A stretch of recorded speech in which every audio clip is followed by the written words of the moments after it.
Levitiko unang kabanata. Ang handog na sinusunog. Tinawag ng Panginoon si Moises at kinausap doon sa toldang tipanan. Inutusan niya si Moises na sabihin sa mga taga-Israel, kapag may naghahandog sa inyo ng hayop sa Panginoon, maghandog siya ng baka, tupa o kambing. Kung baka ang kanyang iaalay bilang handog na sinusunog, kinakailangan ay lalaking baka at walang kapintasan.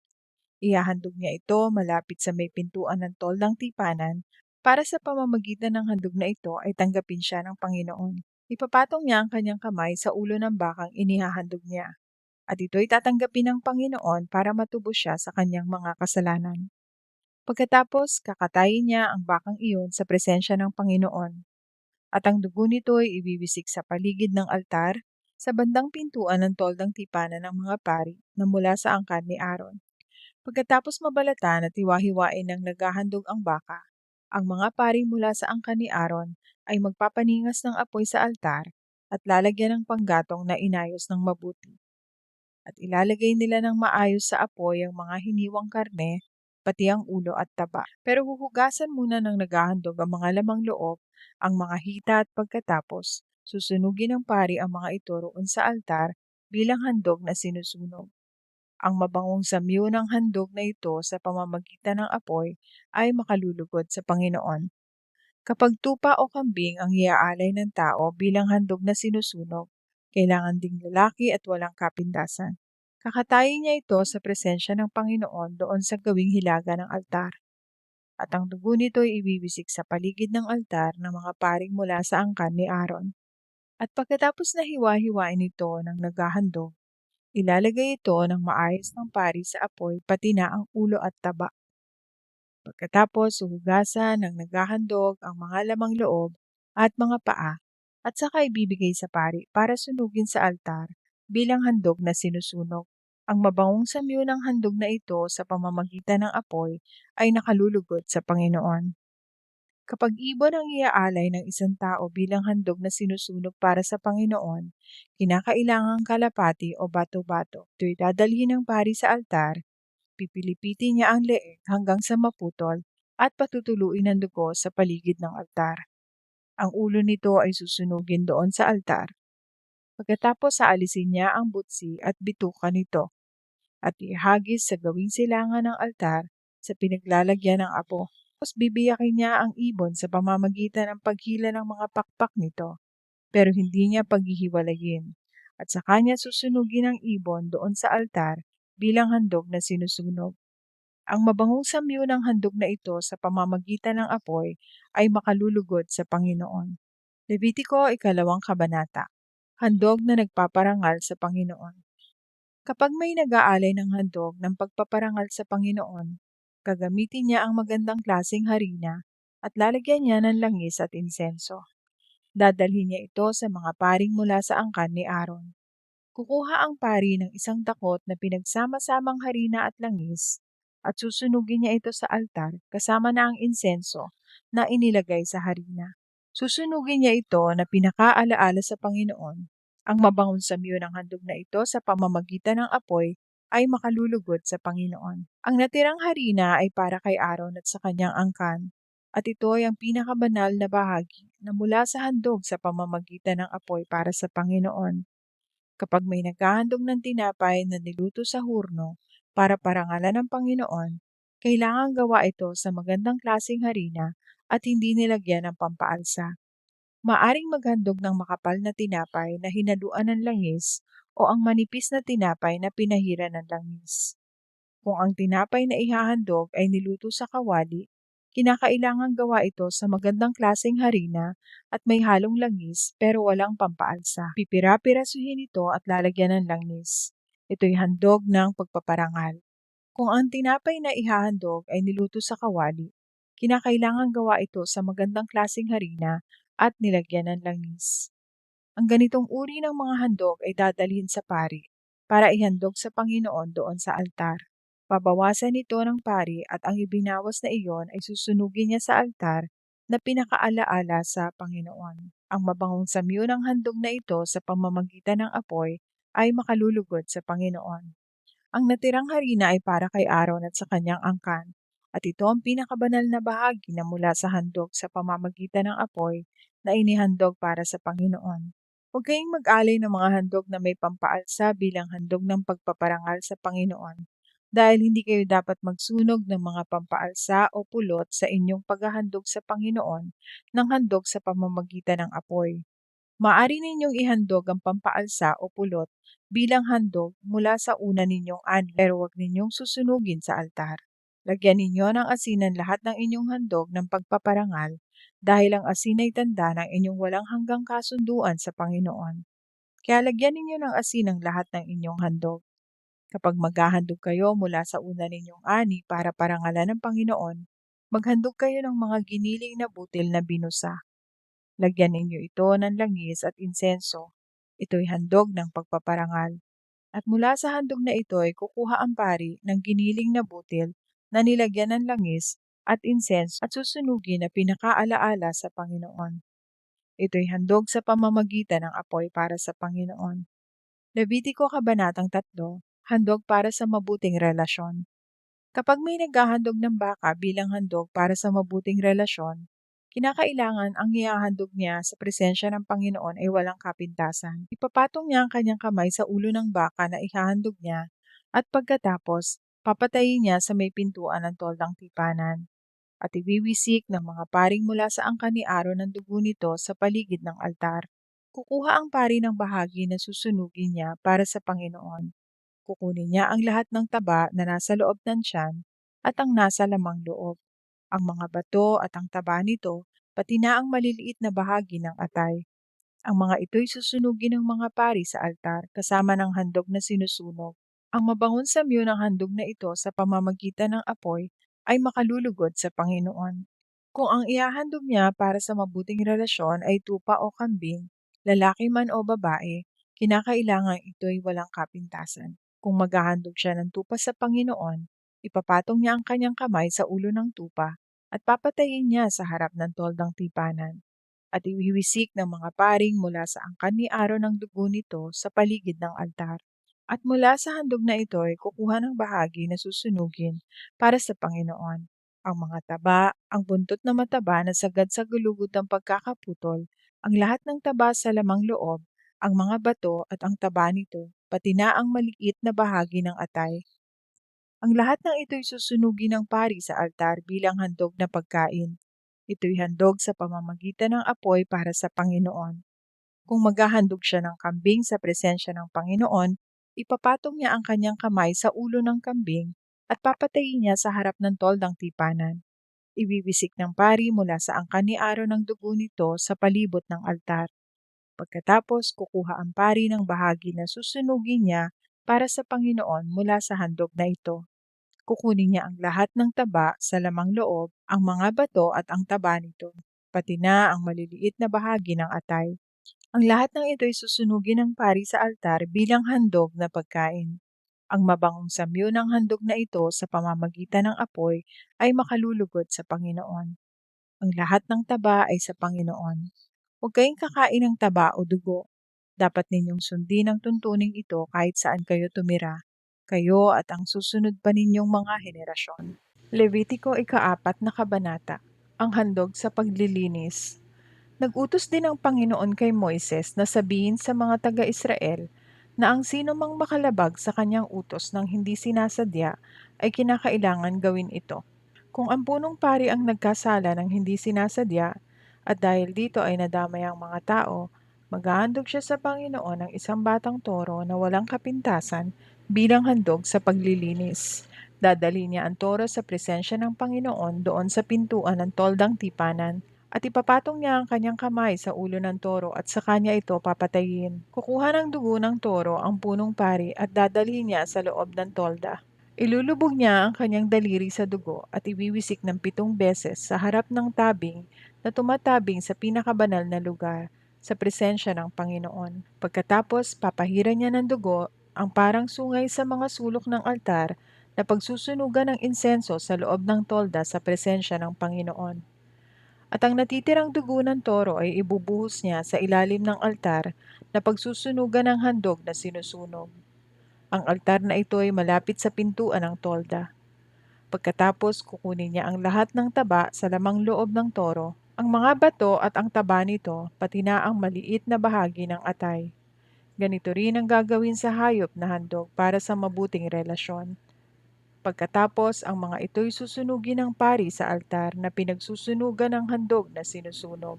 Pero ang natitirang bahagi ng hayop katulad ng balat, laman, ulo, mga paa at nasa loob ng tiyan, pati na ang lamang loob ay dadalhin sa labas ng kampo at susunugin sa lumalagablab na siga ng mga kahoy doon sa itinuturing na malinis na lugar na pinagtatapunan ng abo. Kung ang buong mamamayan ng Israel ay makalabag sa utos ng Panginoon ng hindi sinasadya, sila ay nagkasala pa rin kahit hindi nila ito nalalaman. Kapag alam na nila na sila'y nagkasala nga, ang lahat ng mamamayan ay maghahandog ng batang toro bilang handog sa paglilinis. Dadalhin nila ang toro sa toldang tipanan. Pagkatapos, ipapatong ng mga tagapamahala ng Israel ang kanilang kamay sa ulo ng toro at saka papatayin sa presensya ng Panginoon. Kukuha ng dugo ng toro ang punong pari at dadalhin niya sa loob ng tolda.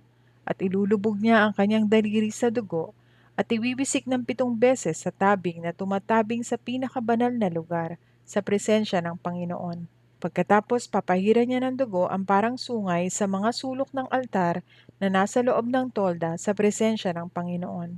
At ang natitirang dugo ay ibubuhos niya sa ilalim ng altar na pinagsusunugan ng handog na sinusunog.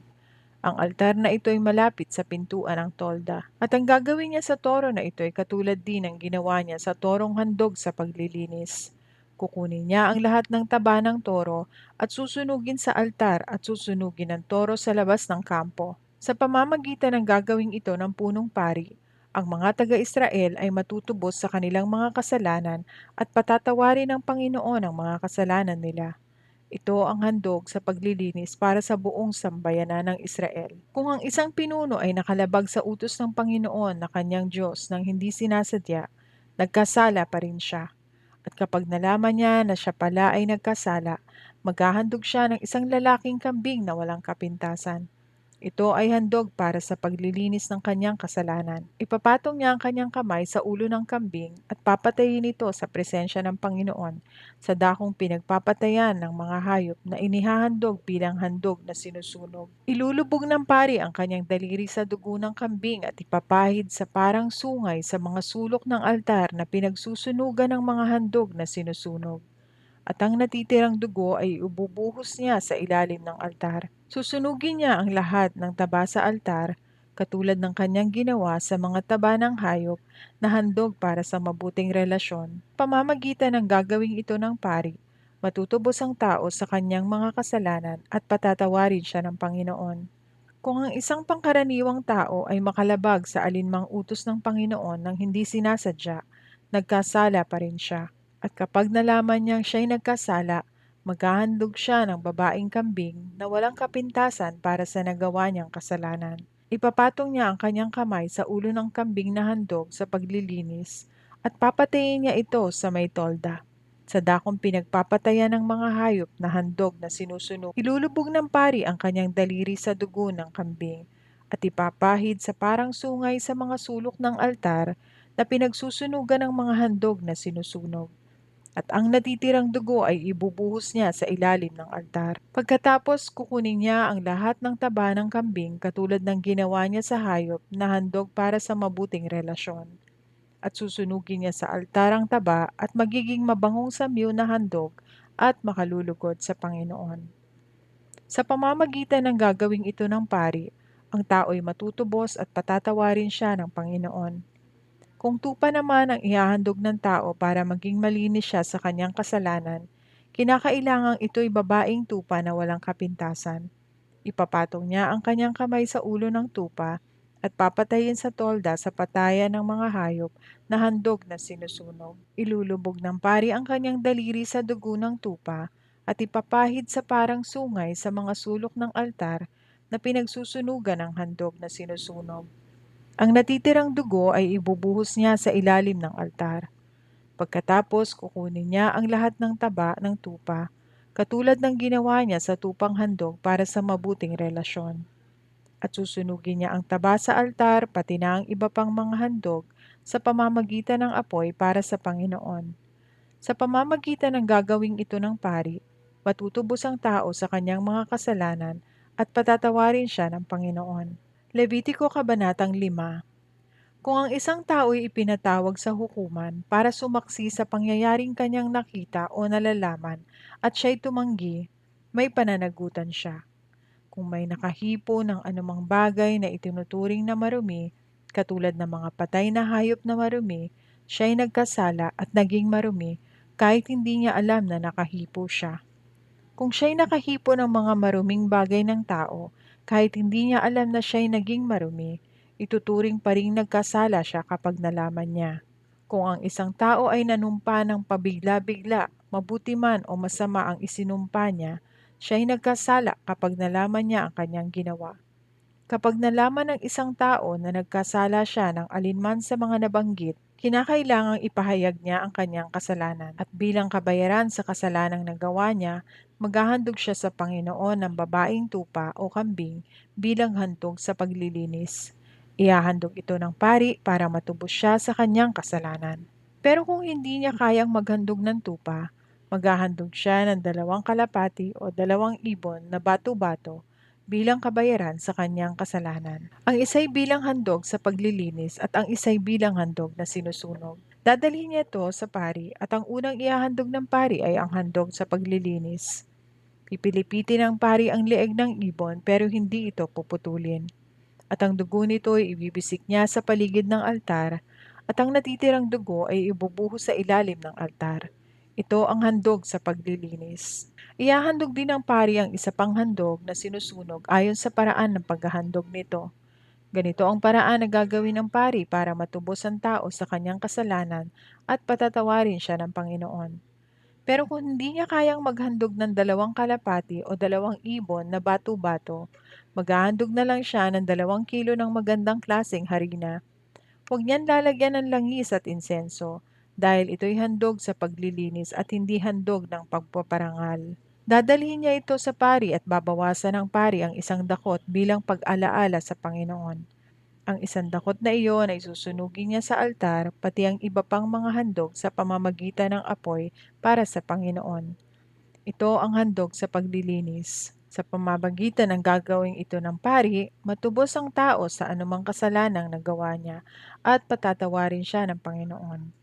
Ang natirang handog na harina ay sa pari na, gaya ng ginagawa sa handog ng pagpaparangal. Ang handog na pambayad ng kasalanan. Ibinigay din ng Panginoon ang utos na ito kay Moises. Kapag ang tao'y lumabag sa utos ng Panginoon dahil sa hindi niya ibinigay ang anumang nauukol para sa Panginoon, kahit hindi niya sinasadya, kailangang maghandog siya ng lalaking tupa na walang kapintasan bilang kabayaran sa kanyang kasalanan. Maaari rin niyang bayaran ng pilak na katumbas ng halaga ng lalaking tupa ayon sa bigat ng pilak sa timbangang ginagamit ng mga pari. Ito'y handog na pambayad ng kasalanan. Kinakailangan niyang bayaran ang hindi niya naibigay na nauukol sa Panginoon at dadagdagan pa niya ng 20% ng halagang hindi niya naibigay. Ibibigay niya lahat ito sa paring maghahandog ng tupa bilang handog na pambayad ng kanyang kasalanan at patatawarin siya ng Panginoon. Kung may tao namang lumabag sa utos ng Panginoon nang hindi niya alam, siya'y nagkasala pa rin at may pananagutan sa Panginoon. Kung alam na niyang nagkasala siya, kinakailangang magdala siya sa pari ng lalaking tupa na walang kapintasan na ihahandog niya bilang pambayad sa kanyang kasalanan. Maaari rin niyang bayaran ang pilak na katumbas ng halaga ng lalaking tupa ayon sa bigat ng pilak sa timbangan na ginagamit ng mga pari. Sa pamamagitan ng gagawing ito ng pari, matutubos ang tao sa kanyang kasalanang hindi sinasadya at patatawarin siya ng Panginoon. Levitiko Kabanatang 6. Ito pa ang sinabi ng Panginoon kay Moises tungkol sa taong lumabag sa nais ng Panginoon sa pamamagitan ng pandaraya sa kanyang kapwa tungkol sa bagay na ipinatago o iniwan sa kanya, o pagnanakaw ng mga bagay na iyon, o pagsasamantala, o pagsisinungaling tungkol sa isang bagay na nawala na hindi raw niya nakita, o pagsumpa ng kasinungalingan na hindi niya nagawa ang alinman sa mga kasalanang nabanggit. Magdadala siya sa pari ng isang tupang walang kapintasan at ihahandog niya ito sa Panginoon bilang kabayaran sa kanyang kasalanan. At kinakailangang ang halaga nito ay ayon sa bigat ng pilak sa timbangan na ginagamit ng mga pari. Sa pamamagitan ng gagawing ito ng pari, matutubos ang tao sa kanyang kasalanan at siya'y patatawarin ng Panginoon sa alinmang kasalanang nabanggit na kanyang nagawa. Kapag napatunayan na talagang nagkasala siya, kinakailangang ibalik niya ang kanyang ninakaw o ang anumang nakuha niya sa pandaraya o ang mga bagay na iniwan o ipinatago sa kanya o ang mga bagay na nawala na nakita niya o anumang bagay na ayon sa kanyang panunumpa ay wala sa kanya, pero ang totoo ay nasa kanya. Kinakailangan niya itong ibalik sa may-ari na walang kulang at dadagdagan pa ng 20% ng halaga nito. Ibibigay niya ito sa may-ari sa araw na maghahandog siya bilang pambayad sa kanyang kasalanan. Karagdagang mga tuntunin tungkol sa handog na sinusunog. Inutusan ng Panginoon si Moises na sabihin kay Aaron at sa mga anak niyang lalaki ang tungkol sa mga tuntuning ito, tungkol sa handog na sinusunog.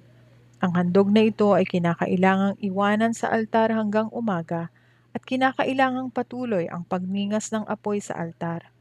Huwag itong pabayaang mamatay. Kinaumagahan, isusuot ng pari ang mga kasuotan niyang gawa sa telang linen, ang damit pang ilalim na tatakip sa kanyang kahubaran at ang damit panlabas. Kukunin niya ang abo ng handog na iyon at ilalagay sa tabi ng altar. Pagkatapos magpapalit siya ng damit at dadalhin niya ang abo sa labas ng kampo sa itinuturing na malinis na lugar. Kinakailangang ang apoy sa altar ay patuloy na nagniningas. Huwag itong papatayin. Tuwing umagay gagatungan ito ng pari at aayusin ng mabuti ang mga handog na sinusunog sa itaas ng mga panggatong, pati na ang mga taba ng hayop mula sa inialay na handog para sa mabuting relasyon. Patuloy na paniningasin ang apoy sa altar at huwag itong pabayaang mamatay. Karagdagang mga tuntunin tungkol sa handog na pagpaparangal sa Panginoon. Ito ang mga tuntunin tungkol sa handog na pagpaparangal. Ang mga paring mula sa angkan ni Aaron ang magdadala nito sa Panginoon sa harap ng altar. Dadakot ang pari sa handog na harinang may halong langis at dadalhin niya sa altar pati ang mga insensong inilagay sa harina. Susunugin niya ito bilang alaala sa Panginoon. Ang mabangong samyo ng handog na ito'y makalulugod sa Panginoon. Ang natitirang harina ay lulutuin at kakainin ni Aaron at ng kanyang mga anak, pero ito'y lulutuin nilang walang pampaalsa at doon nila kakainin sa banal na lugar sa bakuran ng toldang tipanan. Inilaan iyon ng Panginoon para sa kanila bilang bahagi ng pagkaing inihandog sa Kanya. Ang handog na pagpaparangal sa Panginoon ay napakabanal, katulad ng handog sa paglilinis at handog na pambayad ng kasalanan. Ang lahat ng lalaking mula sa angkan ni Aaron hanggang sa kahuli-hulihang angkan ay maaaring kumain nito, dahil ito palagi ang kanilang bahagi sa handog sa pamamagitan ng apoy para sa Panginoon hanggang sa susunod pang mga henerasyon. Ang mga humahawak ng mga handog na ito ay dapat banal. Ito ang sinabi ng Panginoon kay Moises tungkol sa handog para sa Panginoon na iaalay ni Aaron sa araw ng ordinahan siya bilang punong pari, at siya ring gagawin ng ang kanyang papalit sa kanya. Maghahandog siya ng 2 kilo ng magandang klaseng harina. Ito ay handog na pagpaparangal sa Panginoon na dapat gawin magpakailanman. Ang kalahati nito'y ihahandog niya sa umaga at ang kalahati naman ay sa hapon. Ang harinang ito ay hahaluan ng mantika at lulutuin sa kawali. Pagpipira-pirasuhin at ihahandog sa Panginoon bilang handog na pagpaparangal. Ang mabangong samyo nito ay makalulugod sa Kanya. Kinakailangan sunugin itong lahat dahil ito'y handog para sa Panginoon. Dapat itong sundin magpakailanman. Kailangan gawin ito ng angkan ni Aaron na papalit sa kanya bilang punong pari. Ang lahat ng handog ng pagpaparangal ng mga pari ay kinakailangan sunugin, hindi ito maaaring kainin. Karagdagang tuntunin tungkol sa handog na paglilinis sa kasalanan.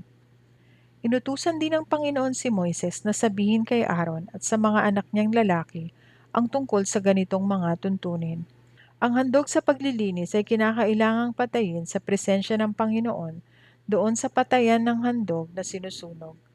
Ang handog sa paglilinis ay napakabanal. Ang paring maghahandog nito'y dapat kumain ito roon sa bakuran ng toldang tipanan na isang banal na lugar. Ang sino mang makahipo nito ay mahahawahan ng pagkabanal nito. Ang damit na matatalsikan ng dugo ng handog na ito'y dapat labhan doon sa banal na lugar sa tolda. Ang palayok na pinaglutuan ng handog na ito ay dapat basagin. Pero kung kaldero, ito'y dapat kuskusin at hugasang mabuti ng tubig. Ang lahat ng lalaki sa sambahayan ng pari ay maaaring kumain. Ito'y napakabanal na handog. Pero kung ang dugo ng handog na ito'y dinala roon sa banal na lugar, sa loob ng tolda para gawing pantubos sa kasalanan ng tao, hindi maaaring kainin ang natirang karne na inihandog. Susunugin na lang ito. Levitiko Kabanatang 7, mga karagdagang tuntunin tungkol sa handog na pambayad ng kasalanan. Ito ang mga tuntunin tungkol sa handog na pambayad ng kasalanan. Napakabanal ng handog na ito. Ang handog na pambayad ng kasalanan ay doon papatayin sa pinagpapatayan ng mga handog na sinusunog, at ang dugo nito'y iwiwisik sa paligid ng altar. Ang lahat ng taba nito ay ihahandog, ang matabang buntot, ang tabang bumabalot sa lamang loob, ang mga bato at ang taba nito, pati na ang maliit na bahagi ng atay. Lahat ng ito'y susunugin ng pari sa altar bilang handog sa Panginoon sa pamamagitan ng apoy. Ito'y handog na pambayad ng kasalanan. Ang matitira ay maaaring kainin ng mga anak na lalaki ng mga pari, pero dapat nila itong kainin doon sa banal na lugar dahil napakabanal nito. Iisa ang tuntunin sa handog sa paglilinis at sa handog na pambayad ng kasalanan. Ang karne sa mga handog na ito ay para sa paring naghandog nito. Ang balat naman ng hayop na inialay bilang handog na sinusunog ay para rin sa paring nag-alay nito. Ganoon din sa lahat ng handog na butil na inialay bilang handog ng pagpaparangal sa Panginoon, na niluto sa hurno o sa kawali. At ang lahat ng handog na pagpaparangal, may halo man nitong langis o wala, ay para nasa mga paring mula sa angkan ni Aaron, at paghahati-hatian nila ito ng pantay-pantay. Mga karagdagan tuntunin para sa handog para sa mabuting relasyon. Ito ang mga tuntunin tungkol sa handog para sa mabuting relasyon na iniaalay sa Panginoon. Kung ang hayop na handog para sa mabuting relasyon ay inialay bilang handog ng pagpapasalamat sa Panginoon, sasamahan niya ito ng tinapay. Magdadala siya ng tinapay na walang pampaalsa, katulad ng makapal na tinapay na hinaluan ng langis, manipis na tinapay na pinahiran ng langis, at tinapay na mula sa magandang klaseng harina na hinaluan ng langis. Maliban dito, magdadala rin siya ng tinapay na may pampaalsa. Siya'y maghahandog mula sa bawat uri ng tinapay na ito bilang kaloob sa Panginoon. At ang mga tinapay na ito na inihandog ay para sa mga paring nagwiwisik ng dugo ng hayop na handog para sa mabuting relasyon. Ang karne ng hayop na inihandog bilang pagpapasalamat sa Panginoon ay dapat kainin ng taong naghandog nito at ng sambahayan niya at ng mga pari sa araw ding iyon, at dapat walang matira kinaumagahan.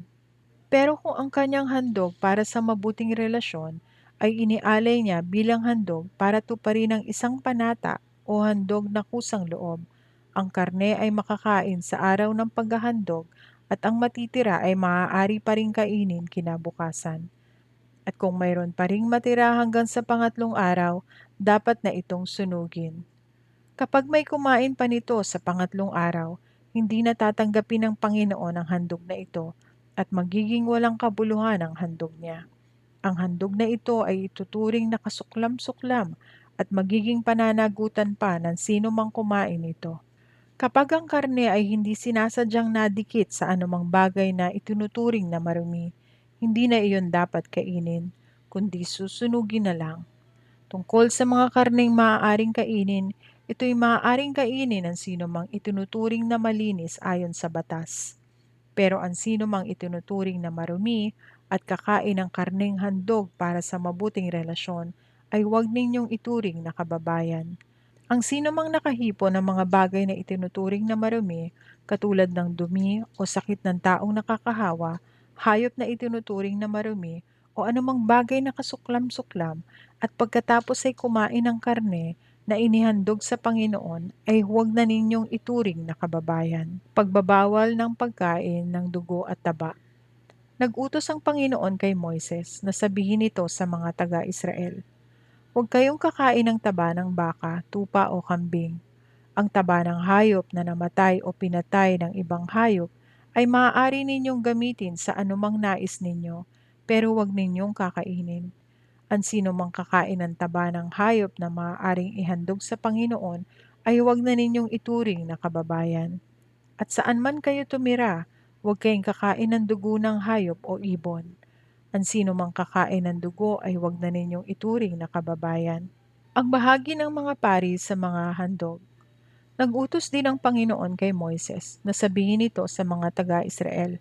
Ang sino mang mag-aalay ng handog para sa mabuting relasyon ay dapat magbukod ng bahagi ng handog na iyon para sa Panginoon na ibibigay sa mga pari. At ang bahaging iyon ng handog ay dadalhin mismo ng maghahandog sa altar upang ialay sa Panginoon bilang handog sa pamamagitan ng apoy. Dadalhin niya ang taba at pitsyo ng hayop at itataas niya ang pitso sa presensya ng Panginoon bilang handog na itinataas. Pagkatapos susunugin ng paring namumuno ng seremonya ang taba sa altar. Pero ang pitso ay para kay Aaron at sa kanyang angkan. Ang kanang hita ng hayop na inihandog ay ibibigay sa paring naghahandog ng dugo at taba nito. Sapagkat ibinibigay ng Panginoon ang pitso at paa ng inyong handog kay Aaron at sa kanyang mga angkan. Ito ang bahaging para sa kanila magpakailanman. Iyon ang bahagi ng mga handog sa pamamagitan ng apoy para sa Panginoon na ibinigay kay Aaron at sa kanyang mga angkan mula sa araw na sila'y itinalagang maglingkod sa Panginoon bilang mga pari. Nang araw na inordenahan sila, nagutos ang Panginoon sa mga taga-Israel na dapat nilang ibigay ang bahaging iyon ng mga pari na para sa kanila magpakailanman at dapat nila itong sundin hanggang sa susunod pang mga henerasyon. Iyon ang tuntunin tungkol sa handog na sinusunog, handog sa paglilinis, handog na pambayad ng kasalanan, handog sa pagtatalaga, at handog para sa mabuting relasyon. Ang mga tungtuning ito ay ibinigay ng Panginoon kay Moises doon sa ilang sa bundok ng Sinai noong nag-utos ang Panginoon sa mga taga-Israel na maghandog sa kanya. Levitiko Kabanatang 8. Pagtatalaga kay Aaron at sa mga anak niyang lalaki. Sinabi ng Panginoon kay Moises, "Papuntahin mo si Aaron at ang mga anak niyang lalaki roon sa pintuan ng toldang tipanan at tipunin mo ang lahat ng taga-Israel doon. Sabihin mo sa mga pari na dalhin nila ang kanilang mga damit pampari, ang langis na pamahid, ang toro na handog sa paglilinis, ang 2 lalaking tupa at ang basket na may tinapay na walang pampaalsa." Sinunod ni Moises ang iniutos sa kanya ng Panginoon at nagtipon ang mga taga-Israel sa may pintuan ng toldang tipanan.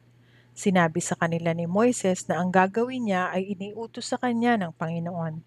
Dinala niya sa gitna si Aaron at ang mga anak niyang lalaki at sila'y pinaliguan.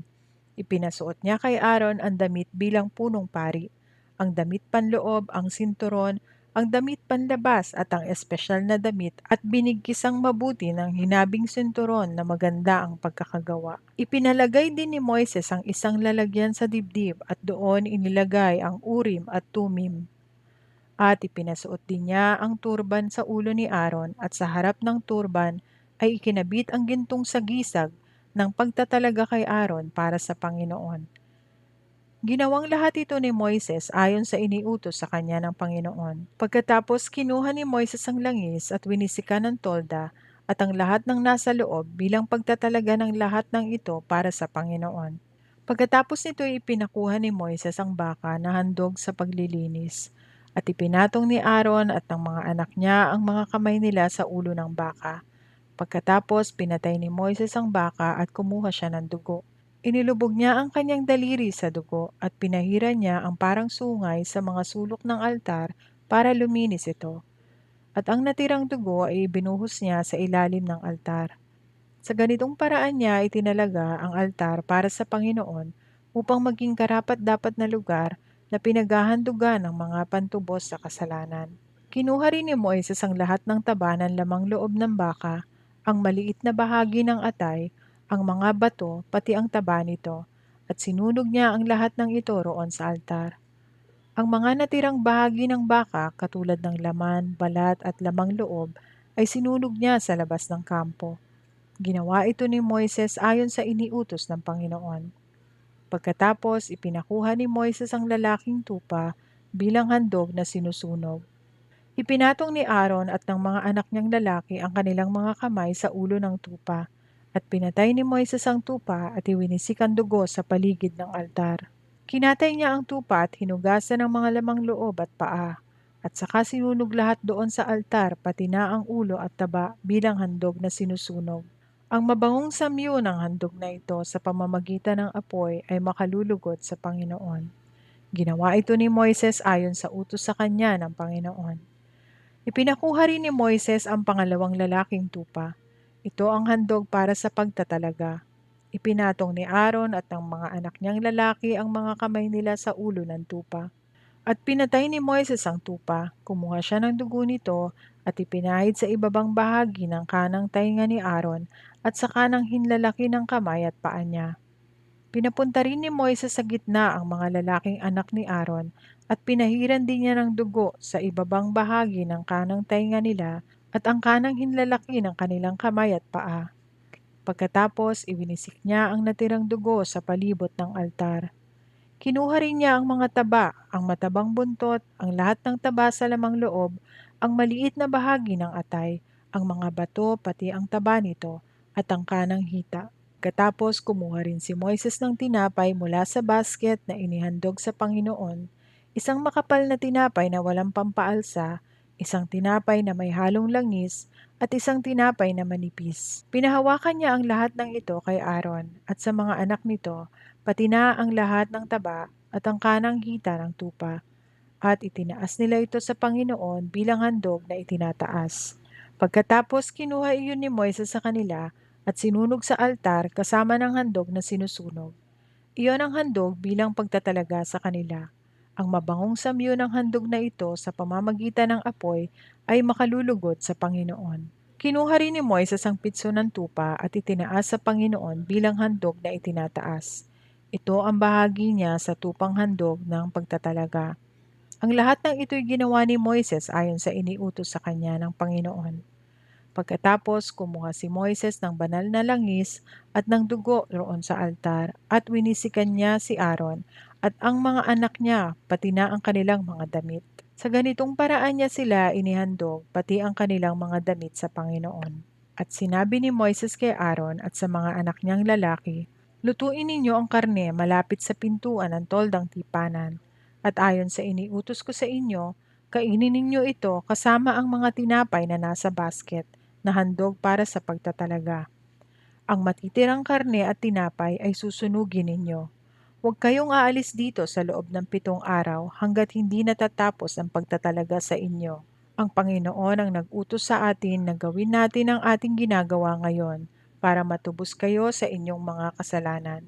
Kinakailangang manatili kayo rito araw at gabi sa loob ng 7 araw at gawin ninyo ang ipinagagawa sa inyo ng Panginoon para hindi kayo mamatay. Dahil ito ang iniutos sa akin ng Panginoon na dapat ninyong gawin. Kaya sinunod ni Aaron at ng mga anak niya ang lahat ng iniutos ng Panginoon sa pamamagitan ni Moises. Levitiko Kabanatang 9. Sinimulan ng mga pari ang kanilang gawain. Nang ika-8 araw pagkatapos ng pagtatalaga, ipinatawag ni Moises si Aaron at ang mga anak niyang lalaki at ang mga tagapamahala ng Israel. Sinabi ni Moises kay Aaron, "Kumuha ka ng isang batang toro at isang lalaking tupa na parehong walang kapintasan at ihandog sa Panginoon. Ang baka ay handog sa paglilinis at ang tupa ay handog na sinusunog. Sabihin mo sa mga taga-Israel na magdala sila ng lalaking kambing bilang handog sa paglilinis. At kumuha rin sila ng baka at tupa na kapwa 1 taon at walang kapintasan at ihandog bilang handog na sinusunog. Kumuha rin sila ng isang baka at lalaking tupa bilang handog para sa mabuting relasyon. Ihahandog nila ito kasama ng handog na butil na may halong langis. Dahil magpapakita ang Panginoon sa inyo sa araw na ito. Kaya dinala nila roon sa harap ng toldang tipanan ang lahat ng dadalhin ayon sa sinabi ni Moises sa kanila, at silang lahat ay nagtipon doon sa presensya ng Panginoon. Sinabi ni Moises sa kanila, "Inuutusan kayo ng Panginoon na gawin ninyo ang paghahandog na ito para ipakita niya sa inyo ang kanyang kapangyarihan." Pagkatapos, sinabi niya kay Aaron, "Lumapit ka sa altar at ialay mo ang iyong handog sa paglilinis at handog na sinusunog para matubos ka at ang sambahayan mo sa inyong mga kasalanan. At ialay mo rin ang handog ng mga tao para sila rin ay matubos sa kanilang mga kasalanan ayon sa iniutos ng Panginoon." Kaya lumapit si Aaron sa altar at pinatay niya ang handog na batang toro bilang handog sa paglilinis. Ang dugo nito'y dinala sa kanya ng kanyang mga anak at inilubog niya ang kanyang daliri sa dugo at iwinisik sa parang sungay sa mga sulok ng altar, at ang natirang dugo ay ibinuhos niya sa ilalim ng altar.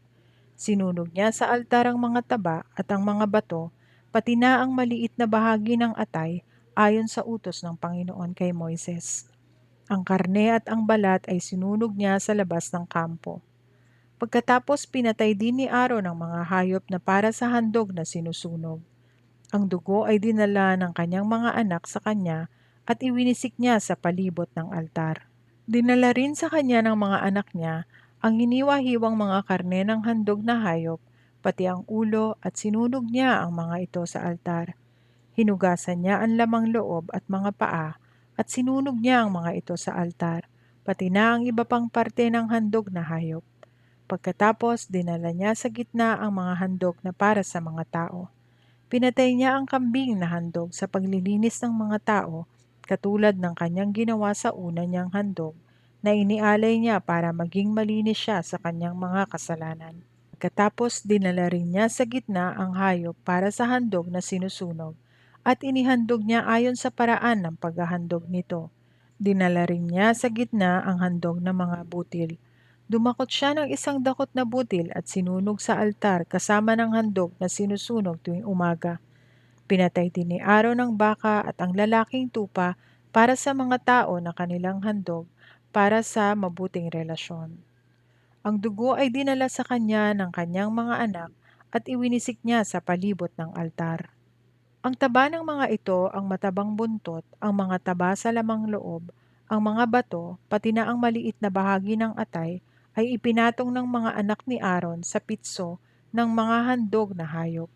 At sinunog ni Aaron ang mga taba sa altar. Ayon din sa utos ni Moises, itinaas ni Aaron ang pitso at ang kanang hita ng hayop bilang handog na itinataas. Pagkatapos maihandog ni Aaron ang lahat ng ito, itinaas niya ang kanyang mga kamay sa mga tao at binasbasan niya. At pagkatapos bumaba siya mula sa altar. At pumasok sina Moises at Aaron sa loob ng toldang tipanan. Paglabas nila, muli nilang binasbasan ang mga tao at ipinakita ng Panginoon ang kanyang kapangyarihan sa mga tao sa pamamagitan ng apoy na sumunog sa mga handog na nasa altar. Nang ito'y makita ng mga tao, nagsigawan sila sa tuwa at nagpatira pa para sambahin ang Panginoon. Levitiko Kabanatang 10. Namatay si Nadab at si Abihu. Ang dalawang anak ni Aaron na sina Nadab at Abihu ay kapwa kumuha ng lalagyan ng insenso. Nilagyan nila ito ng mga baga at insenso at inihandog sa Panginoon. Pero ang ginawa nilang ito'y hindi ayon sa utos ng Panginoon, dahil iba ang apoy na kanilang ginamit para rito. Kaya nagpadala ng apoy ang Panginoon at sinunog sila hanggang sa sila'y mamatay sa presensya ng Panginoon doon sa toldang tipanan. Sinabi ni Moises kay Aaron, "Iyan ang ibig sabihin ng Panginoon nang sabihin niya, dapat malaman ng mga pari na ako'y banal at dapat akong parangalan ng lahat ng tao." Hindi umimik si Aaron. Ipinatawag ni Moises si Mishael at si Elzaphan na mga anak ni Uziel na tiyuhin ni Aaron, at sinabi niya sa kanila, "Kunin ninyo ang mga bangkay ng inyong mga pinsan sa tolda at dalhin ninyo sa labas ng kampo." Kaya kinuha nila ang mga bangkay sa pamamagitan ng paghawak sa mga damit nito at dinala sa labas ng kampo ayon sa utos ni Moises. Pagkatapos, sinabi ni Moises kay Aaron at sa mga anak niyang sina Eleazar at Itamar, Huwag ninyong gugulihin ang inyong buhok o pupunitin man ang inyong damit para ipakita ang inyong pagluluksa sa namatay. Kapag ginawa ninyo iyon, pati kayo ay mamamatay at magagalit ang Panginoon sa lahat ng taga-Israel. Pero maaaring magluksa ang mga Israelitang kamag-anak ninyo para sa kanilang dalawa na sinunog ng Panginoon. Huwag muna kayong umalis sa pintuan ng tolda. Mamamatay kayo kapag umalis kayo, dahil pinili kayo ng Panginoon para maging mga pari sa pamamagitan ng pagpahid sa inyo ng langis. At sinunod nila ang iniutos ni Moises.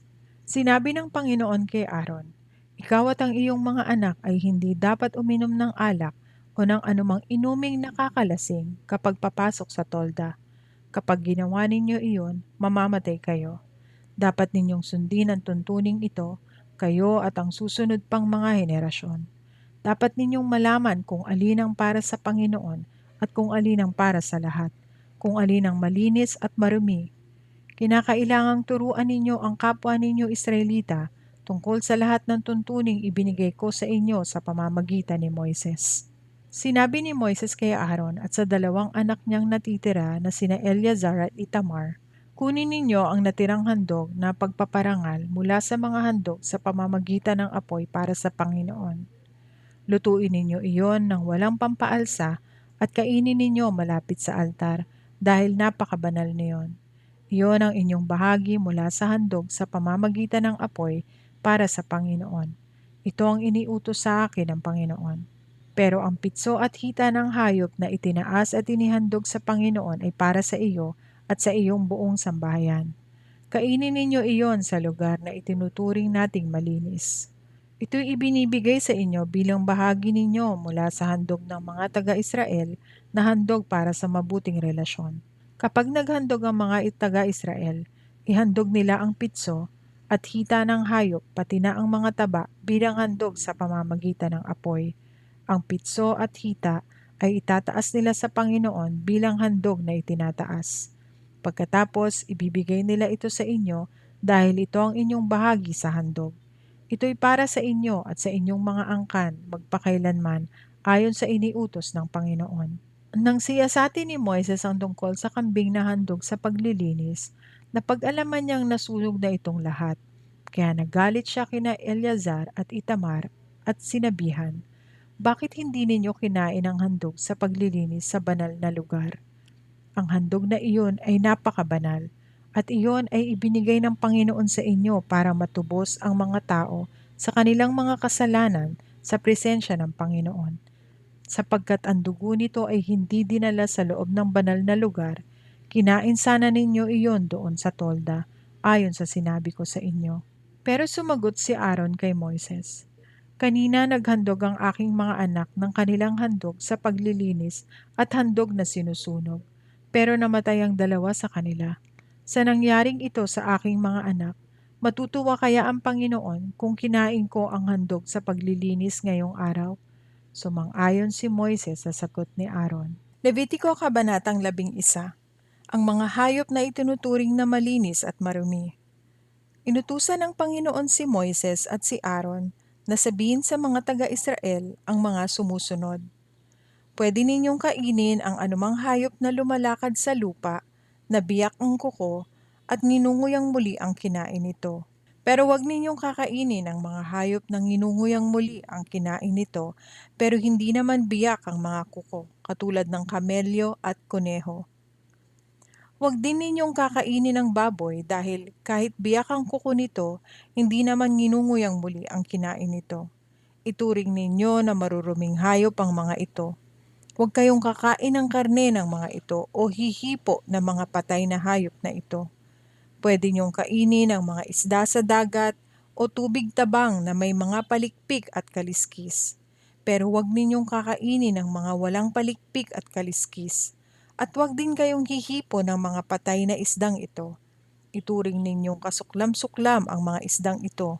Huwag ninyong kakainin ang mga ibon katulad ng agila, uwak, ibon na kumakain ng bangkay ng tao o hayop, lawin, kuwago, ibong naninila, ibong dumadagit ng isda, tagak at paniki. Ituring ninyong kasuklam-suklam ang mga ibon na ito. Pwede niyong kainin ang mga kulisap na lumilipad at gumagapang na may malalaking paa sa paglundag, katulad ng balang, kuliglig at tipaklong. Pero huwag ninyong kakainin ang iba pang mga kulisap na lumilipad at gumagapang. Ituring ninyong kasuklam-suklam ang mga ito. Huwag kayong hihipo ng bangkay ng hayop na hindi biyak ang kuko at hindi nginunguyang muli ang kinain nito. Huwag din kayong hihipo ng bangkay ng mga hayop na apat ang paa at may kukong pangkalmot. Ituring ninyong marumi ang mga hayop na ito. Ang sino mang makahipo ng bangkay nila ay dapat maglaba ng kanyang damit, pero ituturing pa rin siyang marumi hanggang sa paglubog ng araw. Ituring ninyong marumi ang mga hayop na gumagapang katulad ng daga, bubwit, butiki, tuko, bayawak, buwaya, bubuli at hunyango. Ang sino mang makahipo ng mga bangkay nito ay ituturing na marumi hanggang sa paglubog ng araw. Ang alimang bagay na mahulugan ng patay na katawan nito ay magiging marumi, maging ito'y yari sa kahoy, tela, balat o sako at ginagamit kahit saan.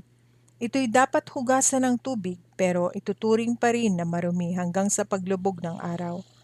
Kapag ang palayok o banga ay nahulugan ng patay na hayop na ito, ang lahat ng laman sa loob nito ay marumi na at ito'y dapat nang basagin. Ang lahat ng pagkain na nilagyan ng tubig na mula sa bangang iyon ay marumi na, at marumi na rin ang anumang inumin na nasa bangang iyon. Ang alinmang mahulugan ng patay na katawan ng mga iyon ay magiging marumi. Kapag ang nahulugan ay pugon o palayok, ituring ninyong marumi iyon at dapat basagin. Ang batis o balon na mahulugan ng kanilang patay na katawan ay mananatiling malinis. Pero ang sino mang makahipo ng patay na katawan na iyon ay magiging marumi. Ang alinmang binhi na mahulugan nito ay mananatiling malinis. Pero kung ang binhi ay nakababad na sa tubig, ang binhing iyon ay magiging marumi na. Kung mamatay ang alinmang hayop na maaaring kainin, ang sino mang humipo nito ay ituturing na marumi hanggang sa paglubog ng araw.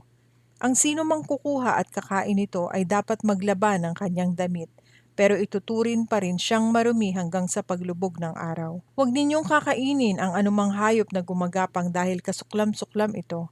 Ang anumang gumagapang sa pamamagitan ng kanyang tiyan o apat na paa o maraming paa dahil iyon ay marumi. Huwag ninyong dudungisan ang inyong sarili sa pamamagitan ng pagkain ng alinman sa mga ito dahil ako ang Panginoon na inyong Diyos. Italaga ninyo ang inyong sarili para sa akin at kayo'y magpakabanal dahil ako'y banal. Ako ang Panginoon na naglabas sa inyo sa Ehipto para ako'y maging Diyos ninyo. Kaya dapat kayong mamuhay ng banal dahil ako'y banal. Sa pamamagitan ng mga tuntuning ito tungkol sa lahat ng uri ng hayop, ibon at isda, malalaman ninyo kung alin ang malinis at marumi, ang pwede at hindi pwedeng kainin. Levitiko Kabanatang 12. Mga tuntunin tungkol sa babaeng nanganak. Inutusan ng Panginoon si Moises na sabihin ito sa mga taga-Israel. Kung ang isang babae ay nanganak ng lalaki, siya ay ituturing na marumi sa loob ng 7 araw, tulad ng panahong siya ay may buwanang dalaw. Sa 8 araw, tutuliin ang kanyang anak. Dahil sa siya'y dinudugo pa, maghihintay pa siya hanggang sa makalipas ang 33 araw bago siya ituring na malinis dahil sa dugo ng panganganak. Hindi siya maaaring humipo ng kahit anumang bagay at hindi siya maaaring pumunta sa toldang tipanan hanggang sa matapos ang kanyang paglilinis. Kung babae ang anak niya, ay tuturin siyang marumi sa loob ng 14 na araw tulad ng panahong siya'y may buwanang dalaw. Maghihintay pa siya ng 6 na araw bago siya ituring na malinis mula sa dugo ng panganganak. Kapag tapos na ang mga araw ng kanyang paglilinis para sa anak na lalaki o babae, magdadala siya sa pari malapit sa may pintuan ng toldang tipanan ng isang tupang may 1 taong gulang bilang handog na sinusunog at isang inakay na kalapati o bato-bato bilang handog sa paglilinis. Ihahandog ito ng pari sa Panginoon para maalis ang kanyang karumihan dahil sa kanyang pagdurugo sa panganganak at magiging malinis siya. Kung hindi niya kayang maghandog ng tupa, maghahandog siya ng 2 kalapati o 2 ibon na bato-bato. Ang isa ay bilang handog na sinusunog at ang isa ay bilang handog sa paglilinis. Sa pamamagitan ng gagawing ito ng pari, maaalis ang karumihan niya at ituturing na siyang malinis. Ito ang mga tuntunin tungkol sa babaeng nanganak. Levitiko Kabanatang 13. Mga tuntunin tungkol sa nakakahawang sakit sa balat. Ang mga tuntuning ito ay ibinigay ng Panginoon kina Moises at Aaron. Kung ang balat ng isang tao ay namamaga, may mga butlig at namumuti, iyon ay tanda ng malubhang sakit sa balat. Siya'y dapat dalhin sa paring si Aaron o sa isa sa mga paring mula sa angkan niya. Susuriin ng pari ang balat niya, at kung makita niyang ang balahibo ay namumuti at parang tagos sa laman, may nakakahawang sakit sa balat ang taong iyon. Ipapahayag ng pari na ang taong iyon ay itinuturing na marumi. Pero kung ang namumuting balat ay hindi tagos sa laman at hindi rin namumuti ang balahibo, ibubukod siya ng pari sa mga tao sa loob ng 7 araw. Sa ikapitong araw, susuriin siyang muli ng pari at hindi kumalat, siya ibubukod pa rin ng pari sa mga tao sa loob pa rin ng 7 araw. At sa ikapitong araw, muli siyang susuriin ng pari.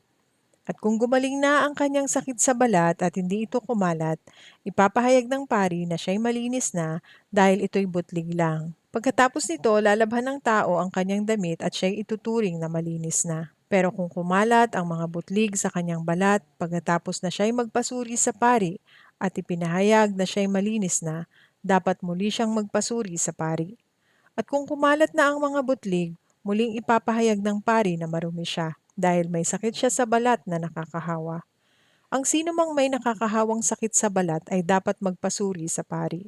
Kung sa tingin ng pari ay namumuti ang namamagang balat o namumuti ang balahibo at nagkakasugat na, ito ay isang sakit na paulit-ulit at nakakahawa. Kaya ipapahayag ng pari na marumi siya. Hindi na kailangang ibukod pa siya para suriin dahil tiyak nang marumi siya. Kung sa pagsusuri ng pari ay kumalat na ang sakit sa buong katawan ng tao, kailangan pa rin niya itong suriing mabuti. At kung talagang kumalat na nga sa buong katawan ng sakit at namumuti na ang lahat ng kanyang balat, ipapahayag ng pari na siya ay malinis. Pero kung sa pagsusuri ng pari ay nagkakasugat na ang kanyang sakit sa balat, ipapahayag niya na ang taong ito'y marumi at may sakit sa balat na nakakahawa. At ang lumalabas sa sugat ay ituturing na marumi. Ngunit kung gumaling ang sugat at pumuti ang balat, muli siyang magpapasuri sa pari. At kung makita ng pari na talagang magaling na ito, ipapahayag ng pari na malinis na siya. Kung ang isang tao'y may bukol na gumaling pero muling namaga o namuti, ito'y dapat ipasuri sa pari. At kung nagkasugat at ang mga balahibo ay pumuti, ipapahayag ng pari na marumi ang taong iyon dahil ang taong ito'y may sakit sa balat na nakakahawa at nagsimula ito sa bukol. Pero kung sa pagsusuri ng pari ay nakita niyang hindi naman nagkakasugat ang balat at hindi rin namumuti ang balahibo at parang gumagaling na ito, ibubukod siya ng pari sa mga tao sa loob ng 7 araw. Ngunit kung ito'y kumalat sa ibang bahagi ng balat, ipapahayag ng pari na siya'y marumi dahil iyon ay tanda na may sakit siya sa balat na nakakahawa. Pero kung hindi naman kumalat at ito'y peklat lang ng gumaling na bukol, ipapahayag ng pari na siya'y malinis. Kung ang isang tao ay napaso at naimpeksyon ito at ito ay namumuti o namumula, ito'y dapat ipasuri sa pari at kung ito'y nagkakasugat at ang balahibo ay namumuti, may sakit siya sa balat na nagsimula sa paso. Ito'y nakakahawa, kaya ipapahayag ng pari na siya'y marumi. Pero kung sa pagsusuri ng pari ay wala namang nagkakasugat at hindi rin namumuti ang balahibo at parang gumagaling na ito, ibubukod siya ng pari sa mga tao sa loob ng 7 araw. At sa ikapitong araw, muli siyang susuriin ng pari kung ang sakit ay kumalat sa ibang bahagi ng balat. Ipapahayag ng pari na marumi siya dahil iyon ay tanda ng sakit sa balat na nakakahawa. Pero kung hindi naman kumakalat at medyo gumagaling na, pamamagalang iyon ang napasok. Kaya ipapahayag ng pari na siya'y malinis. Kung ang isang tao ay may tanda ng nakakahawang sakit sa balat, sa ulo o sa baba, dapat ipasuri niya iyon sa pari. Kung iyon ay sugat na nga at ang buhok o balbas ay naninilaw at madalang ang pagtubo, ipapahayag ng pari na ang taong iyon ay marumi dahil may sakit siya sa balat na nakakahawa sa ulo o baba. Pero kung sa pagsusuri ng pari ay nakita niya na hindi naman lumalalim ang sugat at wala nang maitim na buhok o balbas, ibubukod siya ng pari sa mga tao sa loob ng 7 araw. At sa ikapitong araw, muling susuriin ng pari ang kanyang sakit sa balat. At kung hindi naman kumalat at hindi rin nagkasugat ang balat at hindi rin naninilaw ang buhok o balbas, dapat niyang kalbuhin ang kanyang buhok o ahitin ang kanyang balbas, maliban sa bahaging may sakit sa balat. At muli siyang ibubukod ng pari ng 7 araw pa. At sa ikapitong araw, muling susuriin ng pari ang kanyang sakit. At kung hindi na kumalat ang sakit sa balat at hindi rin nagkasugat, ipapahayag ng pari na siya'y malinis.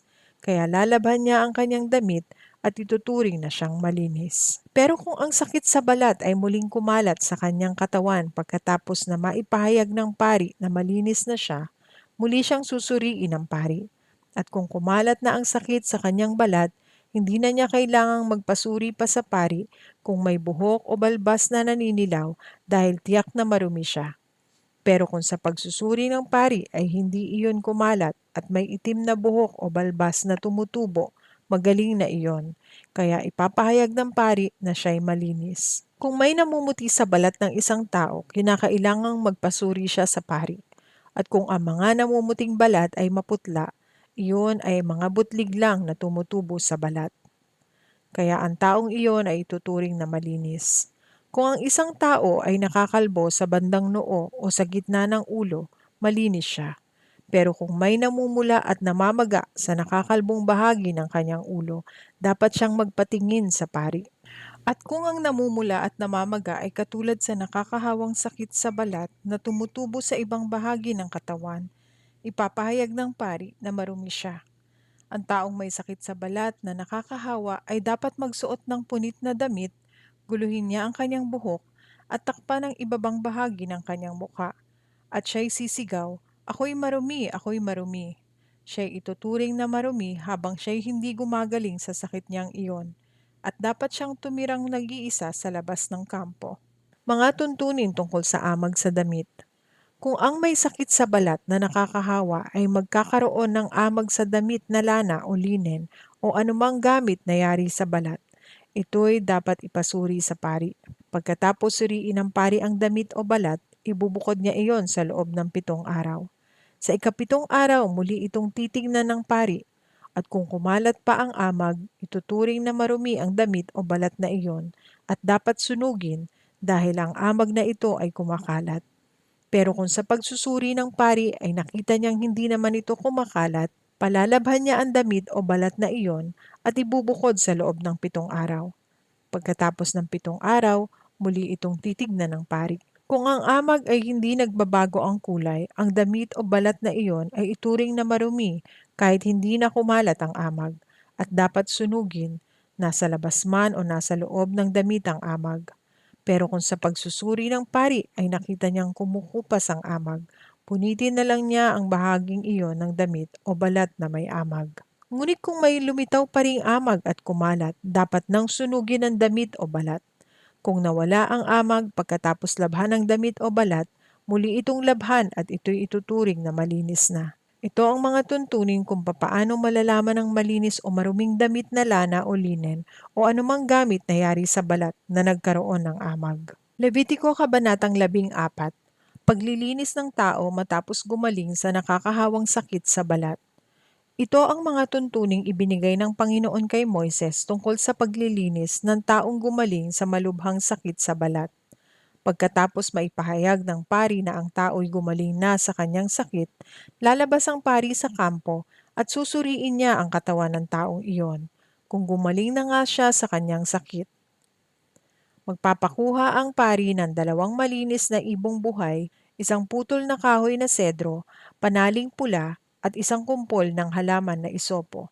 Ipapatay ng pari ang isang ibon sa ibabaw ng palayok na may tubig na galing sa isang bukal. Pagkatapos, muli siyang kukuha ng buhay na ibon, kahoy na sedro, taling pula, at halamang isopo, at ilulubog lahat sa tubig na may dugo ng pinatay na ibon. At ang tubig na may dugo ay kanyang iwiwisik ng 7 beses sa taong gumaling sa kanyang sakit sa balat, at kanyang ipapahayag na magaling na ang taong iyon. At pagkatapos, pakakawalan ng pari ang buhay na ibon sa bukid. Pero bago siya ituring na malinis, kinakailangang labhan muna niya ang kanyang damit, magpaahit ng kanyang buhok at balahibo at maligo. Pagkatapos nito, maaari na siyang pumasok sa kampo pero hindi pa rin siya makakatira sa loob ng kanyang tolda sa loob ng 7 araw.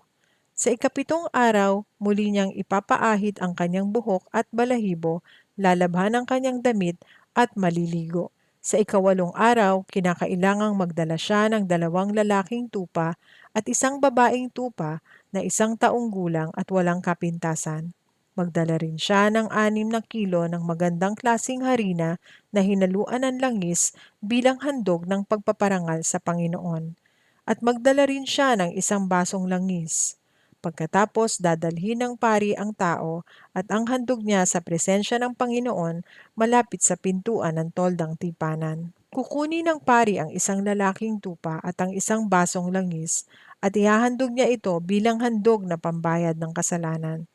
Pagkatapos itataas niya ito sa Panginoon bilang handog na itinataas. At papatayin niya ang tupa sa banal na lugar doon sa pinagpapatayan ng mga handog sa paglilinis at handog na sinusunog.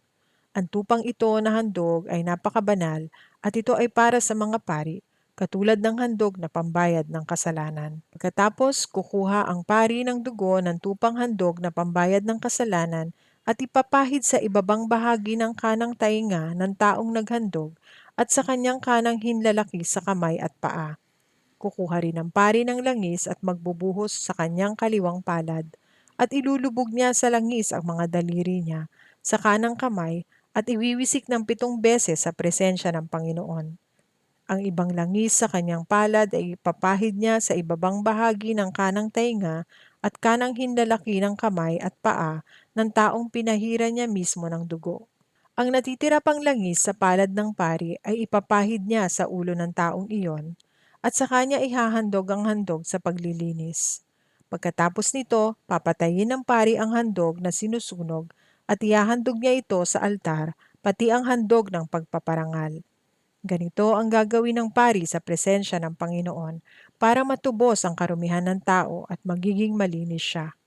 Pero kung mahirap ang tao at hindi niya kayang maghandog ng mga ito, magdala na lang siya ng 1 lalaking tupa bilang handog na pambayad sa kanyang kasalanan. Magdadala rin siya ng 2 kalapati o 2 ibon na bato-bato. Alinman ang kanyang makakayanan sa mga ito, ang isa ay bilang handog sa paglilinis at ang isa naman ay bilang handog na sinusunog. Sa ikawalong araw, ang lahat ng handog na ito ay dadalhin niya sa presensya ng Panginoon malapit sa may pintuan ng toldang tipanan at ibibigay niya ito sa pari. Kukunin ng pari ang tupang ihahandog bilang pambayad ng kasalanan at ang 1 basong langis at itataas niya iyon sa presensya ng Panginoon bilang handog na itinataas. Pagkatapos, papatayin niya ang tupa at kukuha siya ng dugo nito at ipapahid sa ibabang bahagi ng kanang tainga ng taong nililinis at sa hinlalaki niya sa kanang kamay at paa. Pagkatapos, maglalagay ang pari ng langis sa kanyang kaliwang palad at ilulubog niya sa langis ang mga daliri at kanang kamay at iwiwisik ng 7 beses sa presensya ng Panginoon. Ang ibang langis sa kanyang palad ay ipapahid niya sa ibabang bahagi ng kanang tainga ng taong nililinis at sa hinlalaki nito sa kanang kamay at paa, doon mismo sa pinahira ng dugo. Ang natirang langis sa palad ng pari ay ipapahid sa ulo ng tao. Pagkatapos, ihahandog ng pari ang 2 kalapati o 2 ibon na bato-bato. Ang isa'y handog sa paglilinis at ang isa'y para sa handog na sinusunog. Ihahandog din niya ang handog ng pagpaparangal. Sa pamamagitan ng gagawing ito ng pari sa presensya ng Panginoon, maaalis ang karumihan ng tao. Ito ang mga tuntunin tungkol sa paglilinis ng taong may sakit sa balat at kung ano ang dapat niyang gawin kung hindi niya kaya ang handog sa paglilinis. Ito ang sinabi ng Panginoon kina Moises at Aaron tungkol sa dapat gawin kung patutubuin ng Panginoon ang mga amag sa kanilang mga bahay kapag sila'y nasa Kanaan na, ang lugar na ibibigay ng Panginoon sa kanila bilang pag-aari. Kung mapuna ng may-ari ng bahay na nagkakaamag ang kanyang bahay, dapat niya itong sabihin sa pari. At bago pumasok ang pari sa bahay na iyon, ipag-uutos niyang ilabas lahat ang kagamitan sa loob ng bahay, dahil baka pati iyon ay maibilang na marumi. Pagkatapos, papasok ang pari sa bahay at titignan niya ang amag.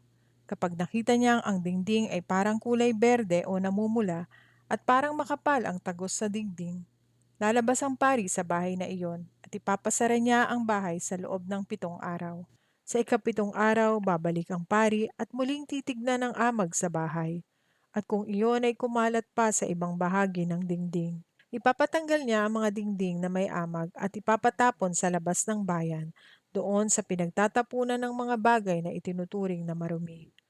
At ipababakbak niya ang lahat ng bahagi ng dingding sa loob ng bahay, at ang lahat ng binakbak ay ipapatapon din niya sa labas ng bayan, doon sa lugar na pinagtatapunan ng mga bagay na itinuturing na marumi. At ipag-uutos niya na palitan ang lahat ng bahagi ng dingding na tinanggal. Pero kung pagkatapos nito ay muling magkaamag ang bahay, pupuntahan niyang muli ang pari at muling ipapasuri ito. Kung ang amag ay kumakalat, ituturing na marumi na naman ang bahay na iyon dahil pabalik-balik ang amag sa bahay. Kaya dapat nang gibain ang bahay at ang mga gamit nito ay ipatapon sa labas ng bayan, doon sa lugar na pinagtatapunan ng mga bagay na itunuturing na marumi. Ang sino mang pumasok sa bahay na iyon na ipinasara ay ituturing na marumi hanggang sa paglubog ng araw. At ang sino mang kumain o matulog sa bahay na iyon ay kinakailangang maglaba ng kanyang damit. Pero kung sa pagsusuri ng pari ay hindi na nagkaamag ang bahay, pagkatapos palitan ng mga bahagi ng dingding na may amag, ipapahayag ng pari na malinis na ang bahay dahil wala ng amag. At para maituring na malinis ang bahay, kinakailangan ng pari ang 2 ibon, kahoy na sedro, pulang panali at halamang isopo. Papatayin niya ang 1 ibon sa ibabaw ng palayok na may tubig mula sa bukal, at kukunin niya ang kahoy na sedro, ang pulang panali, halamang isopo, at ang buhay na ibon. At ilulubog niyang lahat ito sa tubig sa palayok na may dugo ng ibong pinatay. At ang tubig na may dugo ay iwiwisik niya ng 7 beses sa bahay. Kaya sa pamamagitan ng dugo ng ibon, tubig na galing sa bukal, buhay na ibon, kahoy na sedro, halamang isopo, at ng pulang panali, malilinis ng pari ang bahay. Pagkatapos, pakakawalan niya ang buhay na ibon sa labas ng bayan. Ganito ang paraan na gagawin ng pari para maalis ang karumihan sa bahay at magiging malinis na ito. Ito ang mga tuntunin tungkol sa sakit sa balat na nakakahawa at kumakati o namamaga o may butlig o namumuti, at tungkol sa amag ng damit at amag sa bahay. At sa pamamagitan ng mga tuntuning ito, malalaman ninyo kung alin ang malinis at marumi. Levitiko Kabanatang 15. Ang mga lumalabas sa katawan ng tao na itinuturing na marumi. Inutusan ng Panginoon sina Moises at Aaron na sabihin ito sa mga taga-Israel. Kung may lumalabas sa ari ng lalaki dahil sa kanyang sakit, ang lumalabas na iyon ay itinuturing na marumi. At kahit na magpatuloy ang pagtulo o hindi, ituturing pa rin siyang marumi. At ituturing na marumi ang anumang mahigaan o maupuan niya. At ang sino mang makahipo sa kanya o sa kanyang hinigaan o inupuan ay kinakailangang maglaban ng kanyang damit at maligo, pero ituturing pa rin siyang marumi hanggang sa paglubog ng araw. Ang sino mang maduraan ng taong ito ay kinakailangang maglaba ng kanyang damit at maligo, pero ituturing pa rin siyang marumi hanggang sa paglubog ng araw. Ang anumang maupuan ng taong ito, katulad ng upuang ginagamit kapag sumasakay sa kabayo, ay magiging marumi. Ang sino mang makahipo ng mga bagay na iyon ay kinakailangang maglaba ng kanyang damit at maligo, pero ituturing pa rin siyang marumi hanggang sa paglubog ng araw. Ang sino mang makahipo sa taong iyon habang hindi pa siya nakakapaghugas ng kanyang kamay ay kinakailangang maglaba ng kanyang damit at maligo, pero ituturing pa rin siyang marumi hanggang sa paglubog ng araw. Ang palayok na mahihipo ng taong iyon ay dapat basagin, at ang mga bagay na gawa sa kahoy ay dapat hugasan. Kung gumaling na ang may sakit na ito, maghihintay siya ng 7 araw. Pagkatapos lalaban niya ang kanyang damit at maliligo ng tubig na galing sa bukal. Sa ika-8 araw, kinakailangang magdala siya ng 2 kalapati o 2 ibon na bato-bato sa presensya ng Panginoon malapit sa pintuan ng toldang tipanan, at ibibigay niya sa paring maghahandog noon. Ang isa'y bilang handog sa paglilinis at ang isa'y bilang handog na sinusunog. Ganito ang paraan na gagawin ng pari para maalis ang karumihan ng taong iyon dahil sa tumutulo sa ari niya. Magiging malinis siya. Kung ang isang lalaki ay nilabasan ng kanyang binhi, kinakailangang maligo siya, pero ituturing pa rin siyang marumi hanggang sa paglubog ng araw. Ang alinmang damit o gamit na yari sa balat na natuluan ng binhi ay kinakailangan labhan, pero iyon ay ituturing pa rin marumi hanggang sa paglubog ng araw. Kapag nagsiping ang lalaki at babae at nilabasan ng lalaki ng binhi, kinakailangang maligo silang dalawa, pero ituturing pa rin silang marumi hanggang sa paglubog ng araw. Kung ang isang babae ay may buwanang dalaw, ituturing siyang marumi sa loob ng 7 araw, at ang sino mang makahipo sa kanya ay ituturing ding marumi hanggang sa paglubog ng araw. Ang anumang mahigaan o maupuan niya habang siya'y may buwanang dalaw ay magiging marumi. Ang sino mang makahipo sa kanyang hinigaan o inupuan ay kinakailangang maglaba ng kanyang damit at maligo, at ituturing pa rin siyang marumi hanggang sa paglubog ng araw. Kung ang lalaki ay sumiping sa babaeng may buwanang dalaw, ituturing siyang marumi sa loob ng 7 araw, at ang anumang kanyang mahigaan ay ituturing na marumi. Kung ang babae ay dinudugo ng hindi pa panahon ng buwanan niyang dalaw o pagtatapos ng buwanan niyang dalaw, ituturing siyang marumi katulad ng kung siya'y may buwanang dalaw, at ituturing siyang marumi habang dinudugo siya. Ang anumang mahigaan niya at maupuan habang siya'y dinudugo ay magiging marumi katulad ng kung siya'y may buwanang dalaw, at ang sino mang makahipo ng mga iyon ay magiging marumi. Kinakailangang maglaba siya ng kanyang damit at maligo, pero ituturing pa rin siyang marumi hanggang sa paglubog ng araw. Kung huminto na ang buwanang dalaw ng babae, maghihintay siya ng 7 araw at ituturing na siyang malinis. Sa ikawalong araw, kinakailangang magdala siya ng 2 kalapati o 2 ibon na bato-bato malapit sa may pintuan ng toldang tipanan. Ihahandog ng pari ang isa bilang handog sa paglilinis at ang isa'y bilang handog na sinusunog. Ganito ang paraan na gagawin ng pari sa presensya ng Panginoon para maalis ang karumihan ng babae dahil sa buwanan niyang dalaw, at magiging malinis na siya. Sinabihan ng Panginoon sina Moises at Aaron na bigyang babala ang mga taga-Israel tungkol sa mga bagay na nakapagpaparumi sa kanila, para hindi sila mamatay kapag lumapit sila sa tolda ng Panginoon sa gitna ng kampo. Ito ang mga tuntunin tungkol sa lalaking nilalabasan ng kanyang binhi o may lumalabas sa ari niya dahil sa kanyang sakit, at tungkol sa babaeng dinudugo sa panahon ng buwanang dalaw o dinudugo bago ang kanyang buwanang dalaw, at tungkol sa lalaking sumisiping sa babaeng itinuturing na marumi.